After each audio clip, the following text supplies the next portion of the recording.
یہ کہانی ایک ایسے قبیلے کی ہے جس میں بد دعا نسل در نسل چلی، اسکاٹ لینڈ کے ایزلے آف اسکائی کی، جہاں صدیوں سے پرانا چھپا ہوا ڈنویگن کیسٹل کھڑا ہے، مگر اس محل سے زیادہ پراسرار وہاں کے لوگ اور زمین تھی، خاص کر ایک کہانی جو پیڑھی در پیڑھی سنائی جاتی تھی۔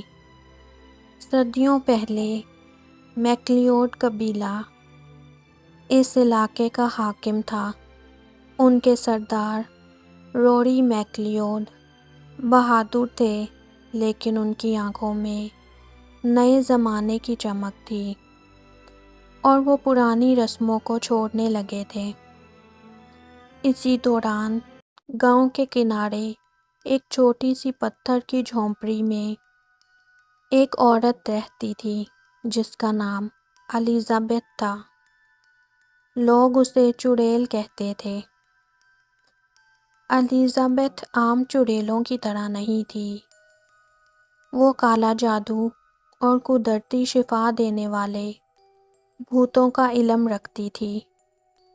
گاؤں والے اس کے پاس تب آتے تھے جب ان کا کوئی علاج نہیں ہوتا تھا، لیکن وہ ہمیشہ اس سے ڈرتے بھی تھے۔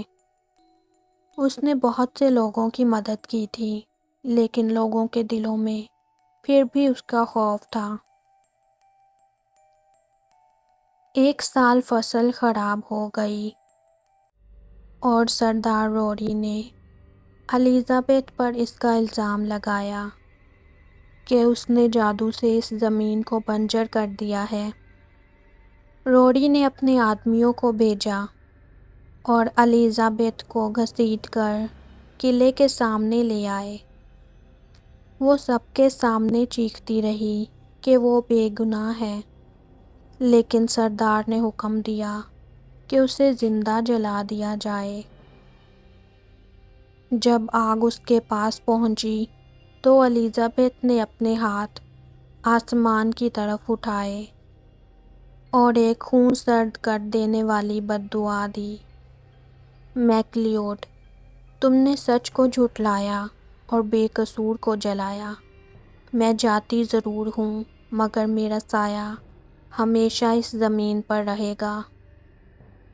تمہارا سنہری گھر، جہاں تم اپنا سب سے بڑا راز چھپاؤ گے، وہی تمہاری بربادی کی وجہ بنے گا۔ ہر وہ میک لیوڈ جو وہاں قدم رکھے گا، اس پر 3 گھاٹ کا سایہ پڑے گا۔ لوگ کانپ اٹھے جب الزبتھ کا جسم آگ کی لپیٹ میں آیا، تو وہاں سے انسانی جسم کی راکھ کی خوشبو نہیں بلکہ ایک گیلی مٹی کے جیسے خوشبو آئی، اور اس کی راکھ میں سے ایک کالے اگاٹھ کا پتھر ملا۔ روری میک لیوڈ نے الزبتھ کی بد دعا کو صرف آخری لفظ سمجھ کر ٹال دیا، لیکن میک لیوڈ قبیلے کی قسمت واقعی میں بدلنے لگی۔ فصل برباد ہوتی رہی، زمین بنجر ہو گئی، مچھلیاں کم ہونے لگیں۔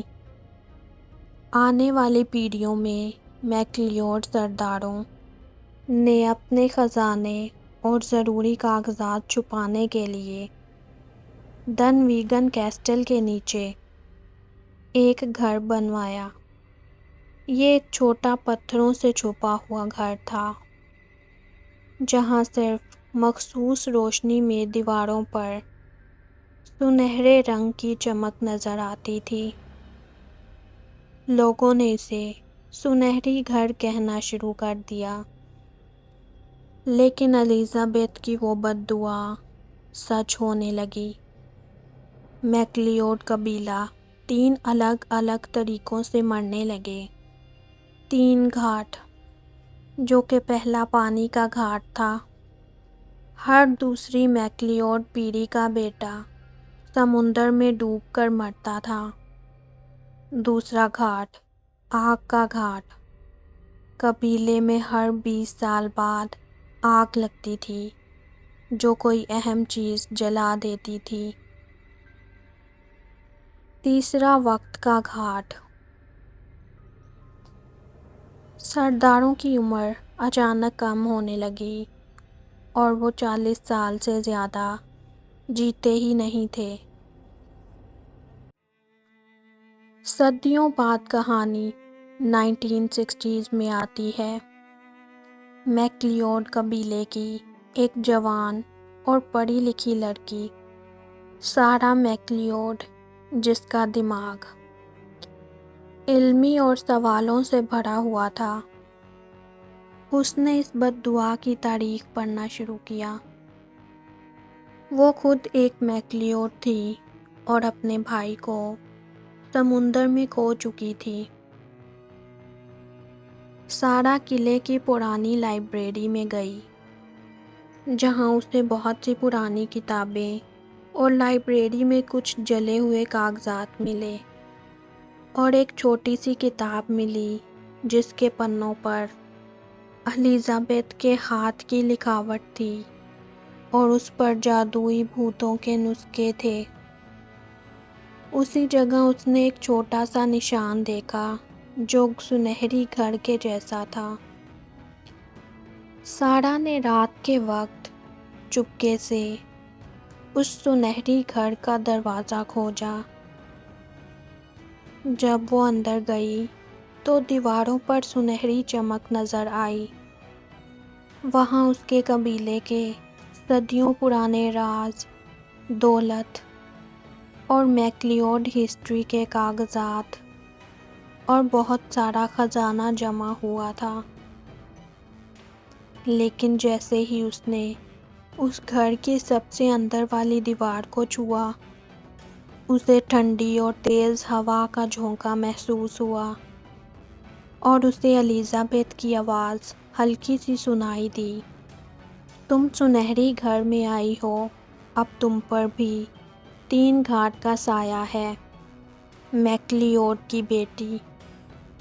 سارا نے دیکھا کہ زمین پر بالکل وہی کالے اگارٹ کا پتھر پڑا ہے جو الیزابتھ کی راکھ سے ملا تھا۔ جب اس نے وہ پتھر اٹھایا تو اس کی ہتھیلی پر گرمی محسوس ہوئی اور اسے فوراً سمجھ آ گیا کہ اس بد دعا کی اصل وجہ کیا ہے۔ الیزابتھ اصل میں میک لیوڈ خاندان کو برباد نہیں کرنا چاہتی تھی، بلکہ انہیں ان کے ظلم کا احساس دلانا چاہتی تھی۔ اس نے جادو سے وہ پتھر سنہری گھر میں چھپا دیا تھا تاکہ اس کی بد دعا وقت کے ساتھ ساتھ میک لیوڈ خاندان کو سزا دیتی رہے، جب تک کوئی میک لیوڈ خود اس پتھر کو اس جگہ سے نکال نہ دے۔ سارا کو سمجھ آیا کہ اس گھر میں صرف دولت چھپی نہیں تھی، بلکہ الیزابتھ کی روحانی طاقت بھی قید تھی۔ سارا نے اگلی رات وہ پتھر وہاں سے اٹھایا اور اس کو میک لیوڈ فیری فلیگ کے نیچے رکھا، جو قبیلے کا سب سے مقدس اور جادوئی جھنڈا تھا، جس کے بارے میں لوگ کہتے تھے کہ اس میں بھی جادو کی طاقت ہے۔ سارا نے الیزابتھ کے پرانے نسخے کو پڑھتے ہوئے جھنڈے کو ہوا میں لہرایا اور دل سے الیزابتھ سے معافی مانگی، اس کے ساتھ ہونے والے ظلم پر افسوس کیا۔ جیسے ہی اس نے معافی مانگی، تیز ہوا چلنے لگی اور اس پتھر میں سے روشنی نکلی اور وہ پتھر ٹوٹ کر 3 حصوں میں بٹ گیا، جیسے وہ بد دعا 3 حصوں میں بٹ کر ختم ہو گئی ہو۔ اس رات کے بعد میک لیوڈ قبیلہ آخر کار الیزابتھ کی بد دعا سے آزاد ہو گیا۔ سمندر شانت ہو گیا، قلعے میں پھر کبھی آگ نہیں لگی اور سرداروں کی عمر عام انسانوں کی طرح ہونے لگی۔ سارا میکلیوڈ نے وہ پتھر اسی جگہ پر دفن کر دیے جہاں پر الیزابتھ کو جلایا گیا تھا، اور اس کی کہانی کو قلعے کی ہسٹری میں ایک سبق کے طور پر شامل کر دیا گیا۔ یہ وہ سچی کہانی ہے جو دونویگن کیسٹل کی تاریخ میں آج بھی گھومتی ہے۔